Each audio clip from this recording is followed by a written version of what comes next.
جو بندہ سورت بقرہ کی یہ آخری 2 آیات کی تلاوت کرتا ہے، اس حدیث کے الفاظ بھی یہی ہیں کہ اس کے گھر سے شیاطین اور جنات بھاگ جاتے ہیں۔ گویا سورت بقرہ کے اندر پورے کا پورا توڑ موجود ہے، جادو کا، جنات کا، انسان کو وہم ہے نا، وسوسہ ہے، بدش ہے، رزق کی کمی ہے۔ سورت بقرہ کی تلاوت گھر میں لگائے نہیں لگا سکتا، یہ آخری 2 آیتیں یاد کرے، کیونکہ نبی کریم نے ان کی اضافی فضیلتیں بھی بتائی ہیں کہ اس کے اندر جو مانگا جاتا ہے نبی کریم نے کہا وہ اللہ عطا کر دیتے ہیں۔ آگے چلیے، قرآن پاک میں سورت کہف ہے، آپ نے اور میں نے اپنا یہ معمول بنانا ہے کہ جب بھی جمعہ آئے اس کی تلاوت کرنی ہے۔ احادیث میں یہ بات ملتی ہے کہ سورت کہف ایک جمعے سے لے کر دوسرے جمعے کے مابین جتنے دن ہیں ان کو نور اور روشنی سے بھر دیتی ہے۔ کس کے لیے؟ جو اس کی تلاوت کرتا ہے۔ اور پھر پہلی 10 آیات جو یاد کر لیتا ہے وہ دجال کے فتنے سے محفوظ رہے گا۔ اتنا بڑا یہ فتنہ ہے جس سے ہر نبی نے پناہ مانگی ہے۔ آپ یہ دیکھیے، ایک چھوٹا سا وائرس، ایک چھوٹا سا کرونا کتنا بڑا فتنہ بن گیا ہے۔ WHO کے پوری دنیا غلام بن گئی ہے۔ دجال اتنا بڑا فتنہ ہوگا، وہ تو شعبدہ بازی کرتے ہوئے کہے گا اگر میں یہ تمہارے آباء و اجداد قبروں سے نکال دوں، زندہ کر دوں، مان لو گے مجھے رب؟ لوگ کہیں گے پھر تو واقعی رب ہوگا، اور وہ شعبدہ بازی سے اپنے ہرکاروں اور شیاطین کی مدد سے اپنے شیاطین کو ان کے والدین کی شکل دے کے قبروں سے زندہ کھڑا کر دے گا۔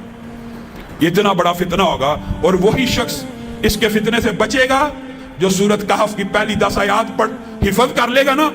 دجال آ بھی جائے اس کو صاف پتہ لگ جائے گا کہ یہ دجال ہے، یہ رب نہیں ہو سکتا۔ تو آپ سب اس کی یاد کی کرنے کی بھی کوشش کریں۔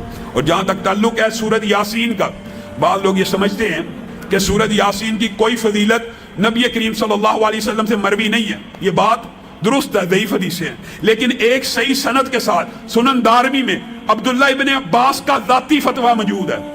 اور جب کوئی صحابی کسی ثواب کے بارے میں ذاتی فتویٰ دے نا، وہ حکماً مرفوع ہوتا ہے۔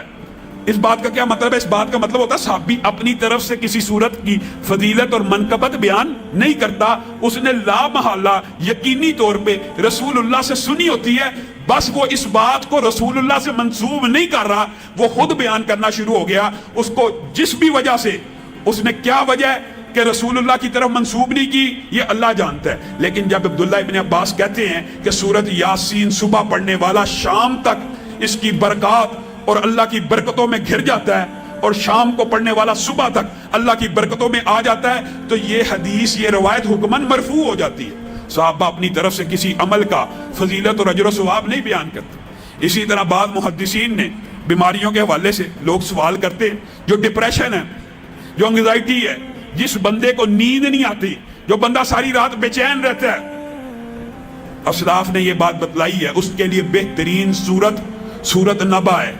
اما یتساءلون، یہ سورت پڑھے، اس سورت کو پڑھنا شروع کرے، اگر نیند نہیں آ رہی، نیند آنا شروع ہو جائے گی۔ اللہ رب العزت نے اس کے اندر یہ تاثیر رکھی ہے۔ سورتوں کے اور بہت فضائل ہیں، میں مختصر کر کے آپ کے سامنے رکھ رہا ہوں۔ اور سورت رحمان کے حوالے سے یہ تجربہ ہے، جتنے موذی امراض ہیں اس کے اوپر سورت رحمان کا دم کیا جائے، یا بندہ تلاوت کرنا شروع کرے یا سننا شروع کر دے، اللہ تعالیٰ اس کو شفا دیتا ہے۔ اور جو چاروں کل ہے نا آخری، ان میں سے کل یا ایھا الکافرون اکیلے کی فضیلت کیا ہے؟ ایک مرتبہ پڑھنا۔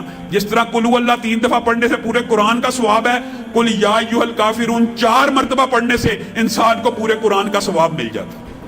قل هو اللہ پڑھیے 3 دفعہ، بلکہ 10 مرتبہ پڑھیے، جنت میں محل بھی بنے گا، 3 سے اوپر قرآن پڑھنے کا ثواب بھی ملے گا۔ قل یا ایھا الکافرون 4 مرتبہ پڑھیے۔ یہ رمضان کی راتیں، ان کو ضائع مت کیجیے، یہ آخری عشرہ ہے، یہ فضائل ہیں، یہ ثواب کمانے کا سیزن ہے۔ بے شک قرآن کتاب ہدایت ہے، روشن ہدایت کے لیے، دستور کے لیے، آئین کے لیے، نظام کے لیے، نفاذ کے لیے، لیکن اس سے ثواب بھی حاصل کیا جا سکتا ہے۔ 4 مرتبہ قل یا ایھا الکافرون پڑھیے، 3 مرتبہ قل هو اللہ احد پڑھیے، اس کے بعد جو آخری معوذتین جن کو کہتے ہیں قل اعوذ برب الناس اور قل اعوذ برب الفلق، یہ بڑے مجرب ہیں۔ پھر وہی بات، جو بندہ جادو میں ہے، جنات میں ہے، کسی بھی قسم کے ان وسوسوں، وہم و شیطانی کسی بھی قسم کے وسوسے کے اندر پھنس جاتا ہے، یا اس کے بعد لوگوں نے یہ بھی بات اس بارے میں تجربہ بتلایا ہے کہ جن لوگوں کو شیطانی خیالات زیادہ آتے ہوں، یعنی جو راہ ہدایت سے خود محسوس کرتے ہوں کہ ہم اللہ سے توبہ کرتے ہیں پھر ہمارے اندر گناہ کی خواہش پیدا ہو جاتی ہے، وہ کیا کیا کریں؟ وہ یہ دونوں کل کثرت سے پڑھا کریں، اللہ تعالیٰ ان کی عبادت میں ایسی لذت پیدا کرے گا کہ وہ گناہوں سے دور ہو جائیں گے۔ تو ہمیں یہ کل پڑھنے چاہیے، خود رسول اللہ صلی اللہ علیہ وسلم کے لیے یہ اترے، اور رسول اللہ صلی اللہ علیہ وسلم نے اپنا